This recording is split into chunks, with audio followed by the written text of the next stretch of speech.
आत्मनिर्भर, पूर्णतः रक्षित, स्वच्छ और स्वावलंबी ग्राम, शासन में किसी भी प्रकार के भेदभाव के बिना देश के प्रत्येक नागरिक की भागीदारी, जन उद्यमशीलता एवं भय मुक्त वातावरण, स्वयं देशवासियों द्वारा हिंदुस्तान की आंतरिक और बाह्य सुरक्षा की सुनिश्चितता के लिए भारत की स्वाधीनता के लिए मर मिटिए।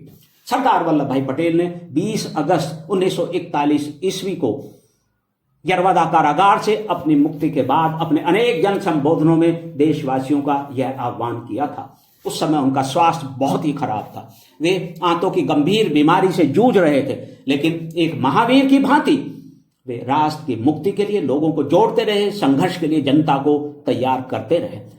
द्वितीय विश्व युद्ध में ब्रिटिश साम्राज्यवाद जापान के समक्ष एक के बाद दूसरा मोर्चा हारता जा रहा था। सिंगापुर और बर्मा जैसे ब्रिटिश उपनिवेशों पर भी जापान ने अधिकार कर लिया था। किसी भी समय जापानियों के भारत में प्रवेश का भय बना हुआ था। बाह्य आक्रमण और गंभीर आंतरिक स्थिति दोनों भारतीयों के लिए चिंता का कारण थे। इसलिए महात्मा गांधी और सरदार वल्लभ भाई पटेल सहित अन्य नेता भी ये चाहते थे कि अंग्रेज शीघ्रातिशीघ्र हिंदुस्तान को छोड़ दें, उसके बाद स्वयं हिंदुस्तानी एकबद्ध होकर स्थिति का सामना करें।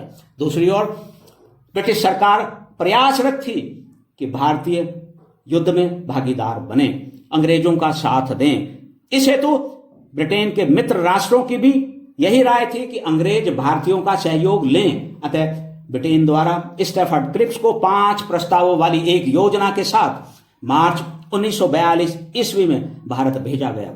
योजना के प्रस्ताव विशेष रूप से देश की एकता के साथ ही तत्काल भारत की स्वाधीनता को सुनिश्चित नहीं करते थे।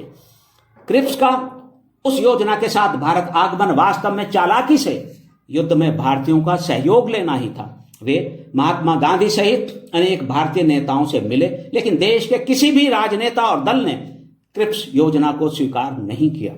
विफल क्रिप्स वापस चले गए। गांधी जी के नेतृत्व में भारत छोड़ो आंदोलन की तैयारी प्रारंभ हो गई। सरदार वल्लभ भाई पटेल ने विशाल पैमाने पर जन चेतना, जन जागृति और जन भागीदारी के लिए मोर्चा संभाला। 26 जुलाई 1942 ईस्वी को अहमदाबाद लोक सेना रैली में अपने संबोधन के माध्यम से देशवासियों का आह्वान करते हुए उन्होंने कहा, मृत्यु ईश्वर निर्मित है, कोई किसी के प्राण न ले सकता है न दे सकता है। जनता की रक्षा के लिए हम प्राण हथेली पर रखकर चलें तो ही यह कहा जाएगा कि हमने स्वतंत्रता का पहला पाठ पढ़ लिया है। प्रत्येक स्वाधीन देश के नवयुवक अपने देश की रक्षा के लिए, अपने देश को बनाने के लिए जी तोड़ परिश्रम कर रहे हैं। वे अपने प्राण दे रहे हैं। हमें उनका उदाहरण लेना चाहिए।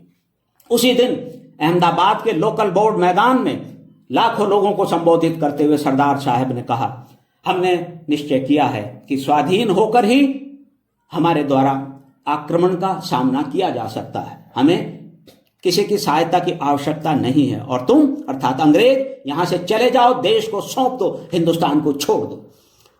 सरदार साहब ने निरंतर अपने जन संबोधनों द्वारा जन जन तक स्वाधीनता के लिए आवाज पहुंचाई।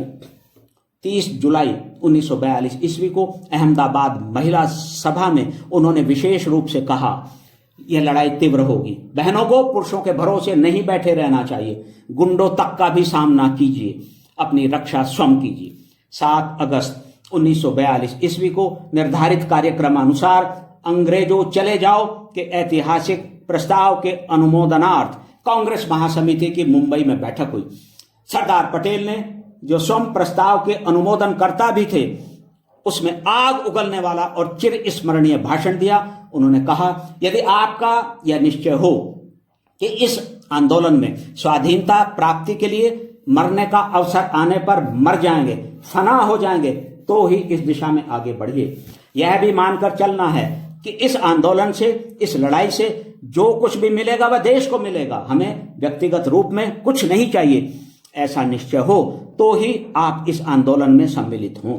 8 अगस्त 1942 ईस्वी की रात्रि तक महासमिति की बैठक हुई।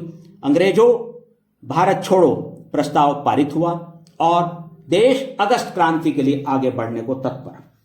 9 अगस्त 1942 ईस्वी की प्रातःकाल, अभी सूर्य की सुनहली किरणें भारत माता की भूमि पर पड़ी ही थी की साम्राज्यवादी सत्ता ने देश भर में दमन चक्र प्रारंभ कर दिया।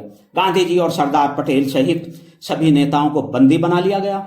महान आंदोलनकारी और मातृभूमि की स्वाधीनता के लिए अपना सर्वस्व न्यौछावर करने को सदैव ही तत्पर रहे और विशाल पैमाने पर जनचेतना जागृत कर इतिहास रचने वाले सरदार साहब को बंदी बनाकर अहमदनगर किले में रखा गया।